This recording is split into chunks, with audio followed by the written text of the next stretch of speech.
पिछले दिनों बड़ा हल्ला मचा था कि जम्मू कश्मीर में संपत्ति कर प्रॉपर्टी टैक्स लग गया है।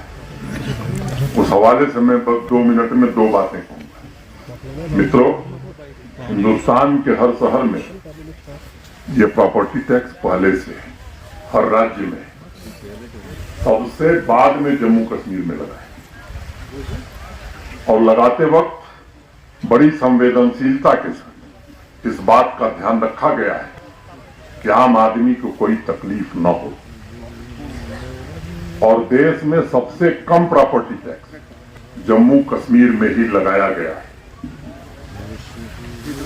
अगर मैं आसपास के प्रदेशों के शहरों से तुलना करूं, मैं दिल्ली, मुंबई, चंडीगढ़ से नहीं, मैं शिमला, अंबाला और देहरादून से तुलना करता हूं, तो उनकी तुलना में अगर वहां 100 रुपया टैक्स लगता है तो हमने 10 रुपया लगाया, 110।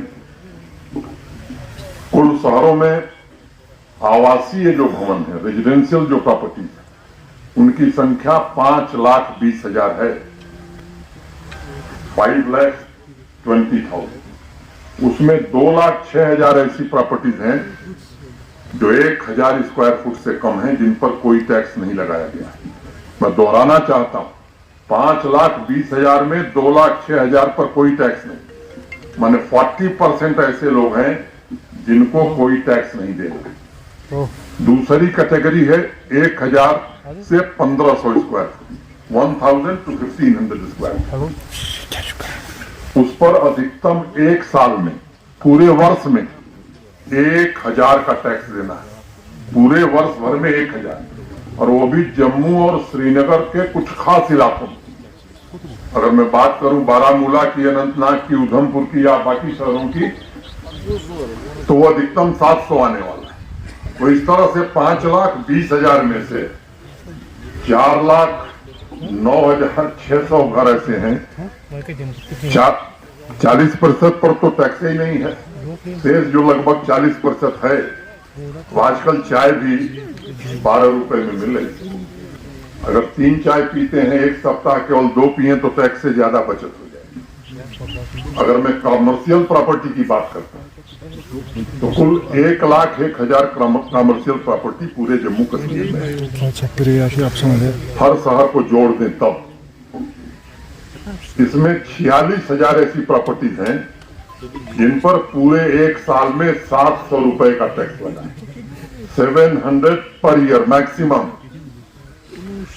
और 30,000 ऐसी प्रॉपर्टी हैं जिन पर पूरे वर्ष में अधिकतम 2,000 रुपए का टैक्स लगा है, और वो भी जम्मू और श्रीनगर के कुछ खास इलाके में, बाकी शहरों में और कम होगा। तो 76,000 ऐसे हैं जिनकी श्रेणी मैंने आपको बता दी। वो यूनियन टेरिटरी के कंसोलिडेटेड फंड में नहीं जमा किया जाएगा। अगर श्रीनगर म्युनिसिपल कॉर्पोरेशन में आता है जो एरिया, तो वो पैसा श्रीनगर म्युनिसिपल कॉर्पोरेशन में जमा होगा। यहाँ की आवाम की खिदमत में उस पैसे का इंतजाम खर्च किया जाएगा। लेकिन कुछ लोग हैं जो पता नहीं क्या क्या करते हैं। किसी ने कहा था गांव में भी टैक्स लग गया है, और ऐसे जिम्मेदार लोग जो जिम्मेदार पदों पर है, गांव सभा में म्युनिसिपल टैक्स कैसे लग सकता है? जो धार्मिक हमारे संस्थान है, मस्जिद है, मंदिर है, गुरुद्वारा है, चर्च है, इस पर कोई टैक्स नहीं है। लेकिन बेसिर पैर की बातें करने की आदत कुछ लोगों की है, जिन्होंने 4-4, 5-5 पीढ़ियों के लिए भ्रष्टाचार करके कुछ संपत्ति जमा करी। जो दिल्ली और मुंबई में 5 लाख रुपए संपत्ति कर हर महीने देते हैं, वो इस बात का विरोध कर रहे हैं। जम्मू कश्मीर की आवाम इस बात का विरोध नहीं कर रही, इस बात को मैं समझता हूँ। एक दूसरा मसला उठाया गया, सिलेक्शन को लेकर। आज मैं कहना चाहता हूं मित्रों, जम्मू कश्मीर आजादी के बाद से इतिहास में पहली बार केएस की परीक्षा में अंतिम कैंडिडेट का जब इंटरव्यू हुआ, उसके 3 घंटे के अंदर परीक्षा फल परिणाम हमने घोषित कर दिया। एक कोई आरोप लगा दे कि गलत नियुक्ति हुई है, मैं सार्वजनिक रूप से कहना चाहता हूं, दूसरे मिनट में जम्मू कश्मीर से चला जाऊंगा। जहां शिकायत मिली है, वहां जो देश की सबसे प्रभावशाली एजेंसी है, सीबीआई को जांच की है, अनेक लोग गिरफ्तार हुए हैं। और मैं जनता को भरोसा देना चाहता हूं, खासतौर से नौजवानों को, कोई कितना भी ताकतवर क्यों न हो, बख्शा नहीं जाएगा। भारत का कानून और संविधान जितनी सख्त सजा दे सकता है, उसे सजा दिलाने की कोशिश की जाएगी।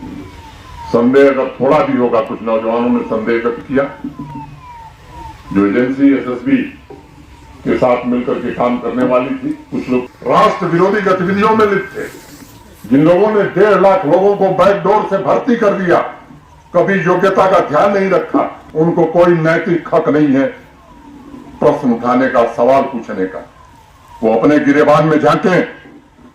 मैं इस बात का पूरी जिम्मेदारी से भरोसा देता हूं। मैं जानता हूं खोमचा लगाने वाले लोगों के बच्चे भी आज अधिकारी बन रहे हैं। एक बच्ची मुझसे मिलने आई थी, मिठाई लेकर मेरे दरवाजे पर खड़ी थी।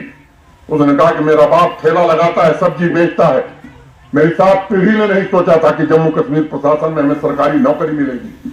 वो दिन भी अब जम्मू कश्मीर में आ गया है कि सब्जी बेचने वाले का बेटा भी सरकारी नौकरी पाता है, और लोग सवाल उठा रहे हैं। मैं कहना चाहता हूं कि अपने गिरेबान में झांकिए, लेकिन कभी कभी भगवान शंकर को विष भी पीना पड़ता है अमृत निकालने के लिए। प्रशासन चलाने के लिए जरूरत होगी तो विष पिया जाएगा, लेकिन किसी के दबाव में कोई गलत फैसला न हुआ है न आगे होगा।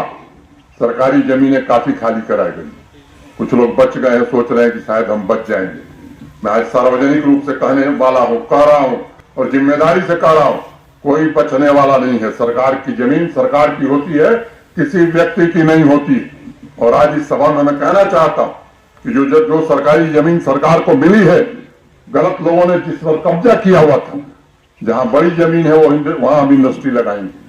गांव के पास छोटी जमीन है, बच्चे खेल का मैदान के रूप में इस्तेमाल करें, उसे हम देने वाले।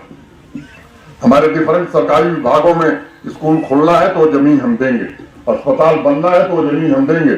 मैं जानता हूं खास तौर से कश्मीर डिवीजन में बहुत सारे हमारे मित्र मिलते हैं और कहते हैं साहब हमारे परिवार में किसी की मृत्यु हो जाती है तो हमारे पास जगह नहीं है दफन करने के लिए, उस जमीन का उपयोग हम ऐसे लोगों के लिए भी करना चाहते हैं जो कम से कम 2 गज जमीन जम्मू कश्मीर में पा सकें। इसलिए मैं आपसे कहना चाहता हूं कि जनता का हित, आवाम की भलाई जम्मू कश्मीर प्रशासन की सर्वोच्च प्राथमिकता है।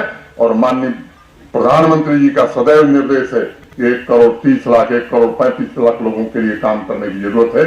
उन चंद 1500 लोगों के लिए जिन्होंने 5-5 पीढ़ियों के लिए दौलत गलत तरीके से कमाई है, उनको यह समझना चाहिए कि समय बदल गया है। अब वो समय चला गया, अब जनता की आवाज सुनी जाती है।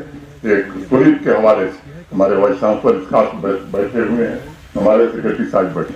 मैंने कुछ दिन पहले आप लोगों से एक निवेदन किया था